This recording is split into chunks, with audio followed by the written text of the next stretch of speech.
Sri Mulyani adalah orang Indonesia pertama yang menjabat sebagai Direktur Pelaksana Bank Dunia. Jabatan ini diembannya mulai tanggal 1 Juni tahun 2010 hingga dia dipanggil kembali oleh Presiden Joko Widodo untuk menjabat sebagai Menteri Keuangan menggantikan Bambang Brojonegoro. Dia mulai menjabat lagi sejak tanggal 27 Juli tahun 2016. Sebelumnya, dia menjabat Menteri Keuangan Kabinet Indonesia Bersatu. Ketika ia menjadi Direktur Pelaksana Bank Dunia maka ia pun meninggalkan jabatannya sebagai Menteri Keuangan saat itu. Sri Mulyani sebelumnya dikenal sebagai seorang pengamat ekonomi di Indonesia. Ia menjabat sebagai Kepala Lembaga Penyelidikan Ekonomi dan Masyarakat Fakultas Ekonomi Universitas Indonesia (LPMFEUI) sejak Juni tahun 1998. Ia dinobatkan sebagai Menteri Keuangan Terbaik Asia untuk tahun 2006 oleh Emerging Markets pada tanggal 18 September tahun 2006 di sela sidang tahunan Bank Dunia dan IMF di Singapura.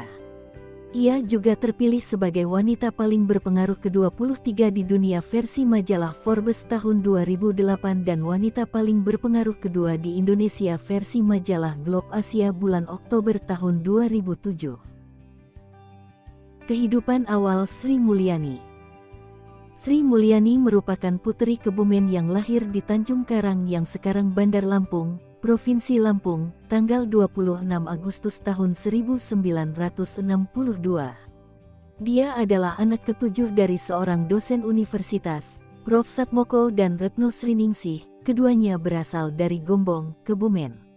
Namanya bercorak bahasa Jawa dan berhuruf Sansekerta. Sri berarti sinar atau cahaya yang bersinar, yang merupakan nama yang umum bagi perempuan Jawa. Mulyani berasal dari kata mulia, juga berarti berharga. Indrawati berasal dari kata indra dan akhiran feminin wati. Sri Mulyani mendapatkan gelar sarjana dari Universitas Indonesia pada 1986. Dari tahun 2002 sampai 2004 ia menjabat sebagai Direktur Eksekutif IMF mewakili 12 negara Asia Tenggara. Kemudian ia menikah dengan Tony Sumartono yang juga seorang ekonom dan kemudian mempunyai 3 anak. Menteri Keuangan pada Kabinet Indonesia Bersatu pada tahun 2005 sampai tahun 2010. Sri Mulyani ditunjuk untuk menjadi Menteri Keuangan pada tahun 2005 oleh Presiden Susilo Bambang Yudhoyono. Salah satu kebijakan pertamanya sebagai Menteri Keuangan ialah memecat petugas korup di lingkungan Departemen Keuangan. Ia berhasil meminimalisir korupsi dan memprakarsai reformasi dalam sistem pajak dan keuangan Indonesia, dan mendapat reputasi sebagai menteri yang berintegritas. Dia berhasil meningkatkan investasi langsung luar negeri di Indonesia.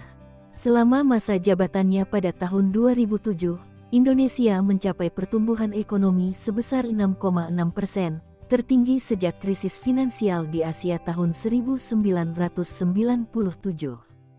Namun pada tahun 2008 pertumbuhan ekonomi menurun menjadi 6% akibat perlambatan dalam ekonomi global. Pada Juli tahun 2008, Sri Mulyani menjabat sebagai Menteri Koordinator Bidang Ekonomi, menggantikan Budiono, yang akan mengambil jabatan di Bank Indonesia. Setelah Susilo Bambang Yudhoyono dipilih kembali menjadi Presiden tahun 2009, ia kembali ditunjuk menjadi Menteri Keuangan. Tahun 2009 ekonomi Indonesia tumbuh 4,5% di saat banyak negara-negara di dunia mengalami kemunduran. Di bawah pengawasannya pemerintah berencana meningkatkan angka pembayar pajak penghasilan dari 4,35 juta orang hingga sebesar 16 juta di 5 tahun terakhir. Penerimaan pajak tumbuh dari sekitar 20% setiap tahun hingga lebih dari Rp600 triliun pada tahun 2010. Pindah ke Bank Dunia. Pada tanggal 5 Mei tahun 2010, Sri Mulyani ditunjuk menjadi salah satu dari 3 Direktur Pelaksana Bank Dunia. Dia menggantikan Juan Jose Daboop yang menyelesaikan 4 tahun masa jabatannya pada tanggal 30 Juni. Pengunduran dirinya berdampak negatif pada situasi ekonomi di Indonesia, seperti stock exchange yang menurun sebesar 3,8%. Nilai rupiah turun hampir 1% dibandingkan dolar. Beredar isu bahwa pengunduran dirinya saat itu disebabkan oleh tekanan dari pihak lain. Menteri Keuangan pada Kabinet Kerja dan Kabinet Indonesia Maju pada 2016 sekarang.